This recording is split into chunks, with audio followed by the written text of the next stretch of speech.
Herkese merhaba arkadaşlar, kanalıma hoş geldiniz. Yepyeni bir videoyla karşınızdayım. Arkadaşlar, bugünkü videomuzda Türkiye'nin güzel oyuncusu Özge Yağız ve muhteşem oyuncumuz Halit Ergül'den yeni görüntüler geldi.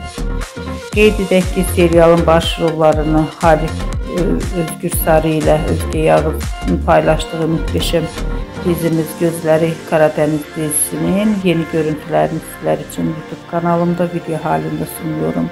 Muhteşem oyuncularımızın kamera arkası görüntülerini görmek istiyorsanız da kanalımı izlemeyi ve bildirimleri açıp tutmayı unutmayın. Hoşça kalın.